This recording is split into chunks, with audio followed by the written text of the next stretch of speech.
இப்போ நாட்டில் நடக்கிற சம்பவங்களை எல்லாம் பார்த்தா இரண்டாவது ஊரடங்கு வரும் போல இருக்கு. படிச்சு சொன்னோம் சண்டை வேணாம்னு. இப்போ இறந்தவர்களுடைய சடலத்தை கூட எரிக்க முடியல. இந்த தட்டுப்பாடு நீடிச்சா உங்கள் தட்டுல இருக்கும் மசாலா தோசையின் விலை எகரலாம், அல்லது அந்த உணவே மெனுவில் இருந்து தற்காலிகமா நீக்கப்படலாம். இப்படி மிகப்பெரிய சிக்கல்லாம் ஏற்பட்டிருக்கு.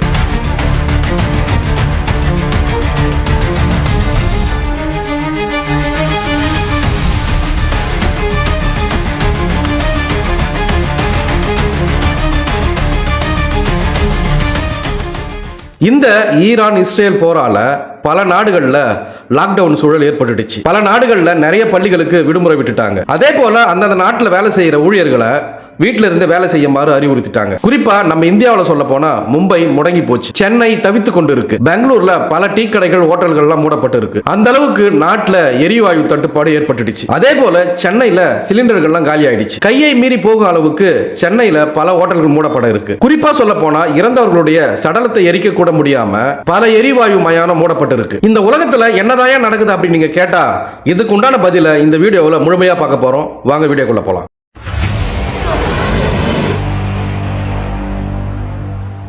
சுமார் 3000 கிலோமீட்டர் தொலைவில் ஈரான் எல்லையில் வெடித்துக் கொண்டிருக்கும் போர் சத்தமும் புகையும் இப்போ மெல்ல மெல்ல இந்தியாவின் இல்லத்தரசிகளின் அடுப்பாங்கரை வரை ஊடுருவ தொடங்கிட்டாங்க. என்னன்னா உலக நாடுகளுடைய எரிசக்தி பாதையான ஹார்மோஸ் ஜலசந்தி அப்படின்ற ஒரு இடம் முடங்கியதன் காரணமா இந்தியாவுடைய எல்பிஜி சிலிண்டர் தட்டுப்பாடு விஸ்வரூபம் எடுத்திருக்கு. இதனால பல பேருடைய வாழ்வாதாரம் முடங்கி போயிடுச்சு. இந்தியாவில் பல மாநிலங்கள்ல நிறைய டீ கடைகள் ஹோட்டல்கள்லாம் மூடப்பட்டிருக்கு. அதே போல நான் முன்னாடி சொன்னேன் இல்லைங்களா, சென்னையில எல்பிஜி காலி ஆயிடுச்சு, நிறைய ஹோட்டல்லாம் மூடப்படும் நிலைமையில இருக்கு அப்படின்னு. அதை பத்தி கொஞ்சம் சுருக்கமாவே பார்த்துடலாம். இந்த கேஸ் சிலிண்டர் தட்டுப்பாடு காரணமா சென்னையில பல ஹோட்டல்கள்லாம் மூடப்படும் நிலைமையில இருக்கு. பல வெஜிடேரியன் நான் வெஜிடேரியன் ஹோட்டல்கள்லாம் மூடப்பட வாய்ப்புள்ளதாக கூறப்பட்டிருக்கு. நேத்து நைட்டு பாத்தீங்கன்னா சிலிண்டர் வராத காரணத்தால பல ஹோட்டல்கள்லாம் மூடப்படும் அபாயத்தில் உள்ளது. சுமார் 3000 கிலோமீட்டர் தொலைவில் ஈரான் எல்லையில் வெடித்துக் கொண்டிருக்கும் போர் சத்தமும் புகையும் இப்போது மெல்ல மெல்ல இந்தியாவுடைய இல்லத்தரசிகளின் அடுப்பாங்கரை வரை ஊடுருவ தொடங்கிடுச்சு. உலக நாடுகளுடைய எரிசக்தி பாதையான ஹார்முஸ் ஜலசந்தி முடங்கியதன் எதிரொலியா தான் இந்தியாவில் எல்பிஜி சிலிண்டர் தட்டுப்பாடு விஸ்வரூபம் எடுத்திருக்கிறது.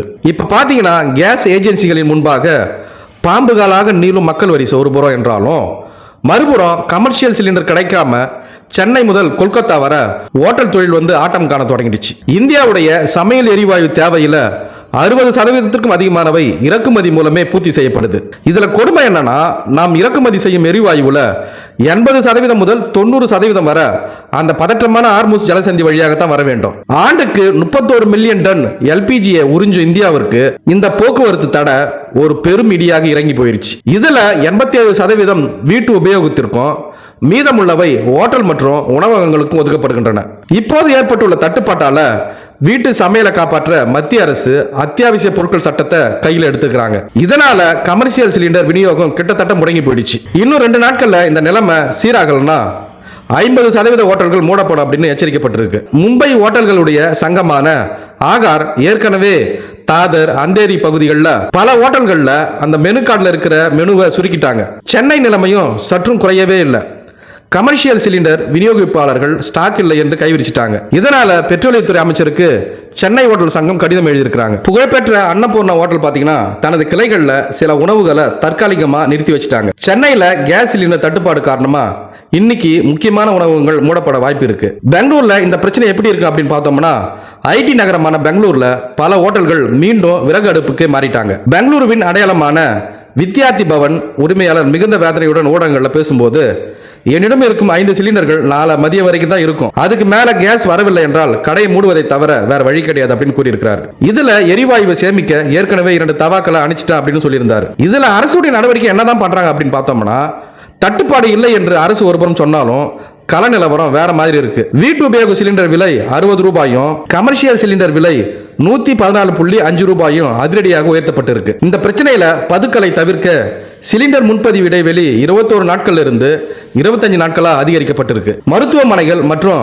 கல்வி நிறுவனங்களுக்கு மட்டுமே முன்னுரிமை அடிப்படையில் கமர்ஷியல் சிலிண்டர்கள் வழங்கப்படுகின்றன. இந்த தட்டுப்பாடு நீடிச்சா உங்கள் தட்டுல இருக்கும் மசாலா தோசையின் விலை எகரலாம், அல்லது அந்த உணவே மெனுவில் இருந்து தற்காலிகமா நீக்கப்படலாம். நம்ம இதை பத்தி பல வீடியோல பார்த்துட்டோம். கடந்த 28ஆம் தேதி இஸ்ரேலும் அமெரிக்காவும் ஈரான் மீது போர் தொடுத்தாங்க. இதற்கு பதிலடியா ஈரான் இஸ்ரேல் மற்றும் மத்திய கிழக்கு நாடுகளில் உள்ள அமெரிக்காவுடைய ராணுவ தளங்கள் மீது குண்டுகளை வீசி தாக்கினாங்க. இதன் காரணமாக தான் மத்திய கிழக்கு முழுவதும் போர் சூழல் ஏற்பட்டிருக்கு. பல நாடுகளில் பாத்தீங்கன்னா பள்ளிகள் கல்லூரிகள் இணைய வழியில நடைபெற்று வருது. அதாவது யாருமே கல்லூரிக்கு போகாம பள்ளிகளுக்கு போகாம நம்ம லாக்டவுன்ல படிச்ச மாதிரி வீட்டில இருந்தே படிப்பதற்கு உண்டான வழிவகையை செஞ்சிருக்காங்க. இதே போல அலுவலகங்களுக்கு ஊழியர்கள் வேலை செய்யக்கூடாது அப்படின்னு சொல்லி வீட்டில இருந்து வேலை செய்யுமாறு ஒர்க் ஃப்ரம் ஹோம்ன்ற மாதிரி வேலை செய்ய சொல்லியிருக்காங்க. இதே போல பல நாடுகளில் இருக்கிற அலுவலகங்கள் ஊழியர்களை வீட்டிலிருந்து வேலை செய்யுமாறு அறிவுறுத்தப்பட்டிருக்கிறாங்க. இதுல ஏகப்பட்ட விமானங்கள் தங்களுடைய விமான சேவையை ரத்து செஞ்சுட்டாங்க.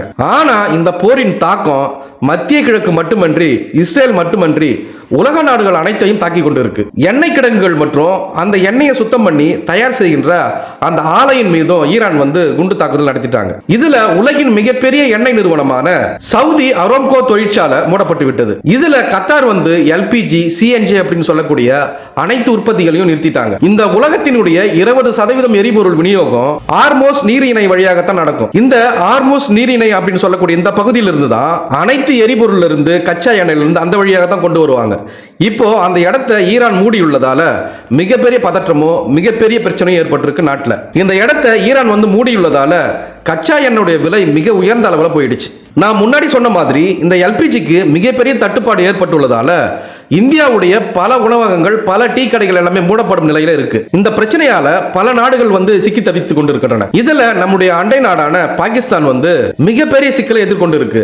அதற்கு அந்த நாட்டுடைய பிரதமர் என்னென்ன பண்ணிருக்காருன்னா, அதாவது இந்த பிரச்சனைகளை சமாளிக்கும் வகையில பல அறிவிப்பை தொடர்ந்திருக்காரு. அரசு மற்றும் தனியார் நிறுவனங்களில் வேலை செய்யக்கூடிய 50% பணியாளர்கள் வீட்டிலிருந்தே சுழற்சி முறையில வேலை செய்யுங்க அப்படின்னு சொல்லியிருக்கிறார். அதே போல அரசு ஊழியர்களுக்கு வாரத்தில் 2 நாள் தான் வேலை. அதே போல பள்ளிகளுக்கு வாரம் 2 முறை விடுமுறை. அதே போல அந்த நாட்டில் கல்வி நிறுவனங்கள் பார்த்தீங்கன்னா கல்லூரிகளுக்கு அதிகமா இணைய வழி கல்வியை தான் நடத்த சொல்லியிருக்காங்க. அதே போல அந்த நாட்டினுடைய சட்டமன்ற உறுப்பினர்களுடைய சம்பளம் 25% குறைக்கப்பட்டிருக்கு. இதை தாண்டி அந்த நாட்டில் நடக்கக்கூடிய அரசு சார்ந்த அனைத்து திட்டங்களையும் இணைய வழி மூலமா நடத்த திட்டமிட்டு இருக்கிறாங்க. அதே போல அந்த நாட்டில் பார்த்தீங்கன்னா நம்ம கொரோனா காலத்தில் பார்த்த மாதிரி கல்யாணத்தில் 200 பேருக்கு மேல கலந்துக்க கூடாது. அதே போல ஒரு குறிப்பிட்ட உணவு மட்டும் தான் பரிமாறப்படணும். அதிகமான உணவுகள், அதாவது அதிகமான வெரைட்டியான உணவுகள்லாம் பரிமாறக்கூடாது அப்படின்னு சொல்லப்பட்டிருக்கு. ஏன்னா இதனால எரிவாயு பிரச்சனை ஏற்படும் அப்படின்னு இதெல்லாம் முடக்கி வச்சிருக்காங்க. இதே போலதான் வங்கதேசமும் இந்த எரிபொருளை சேமிக்கும் விதமா பள்ளிகளுக்கு விடுமுறை, கல்லூரிகளுக்கு விடுமுறை, அதே போல வாரத்தில் இத்தனை நாள் தான் பள்ளிக்கூடம், வாரத்தில் இத்தனை நாள் தான் விடுமுறை அப்படின்னு ஒரு அட்டவணையை போட்டு விதிவிச்சிருக்காங்க. இந்த பிரச்சனையால மியான்மர், வங்கதேசம், பாகிஸ்தான் இது போன்ற நாடுகளில் கார்களுக்கு, டூ வீலர்களுக்கு பெட்ரோல் போடணும்னா ஒரு குறிப்பிட்ட அளவு மட்டும் தான் பெட்ரோல் போடணும் அப்படின்ற ஒரு விதியை நிர்ணயிச்சு கட்டுப்பாடுகள் விதிக்கப்பட்டு அதை ஃபாலோ பண்ண சொல்லியிருக்காங்க. இதே தான் தாய்லாந்து சொல்லியிருக்காங்க. தாய்லாந்துல இருக்கக்கூடியவங்க வீட்டில இருந்தே வேலை செய்யணும். அதே போல மின்சாரத்தை குறைந்த அளவு தான் பயன்படுத்தணும், பயன்படுத்தக்கூடாது, அதிகமா படி வழியை நடந்து போங்க அப்படின்னு நிறைய அறிவுறுத்தல்களை அந்த தாய்லாந்து நாட்டில் சொல்லியிருக்காங்க. இதே போல நம்ம ரெகுலரா பயன்படுத்தக்கூடிய ஏசியை 26 டிகிரிலிருந்து 27 டிகிரி வரைக்கும் தான் நீங்க பயன்படுத்தணும்.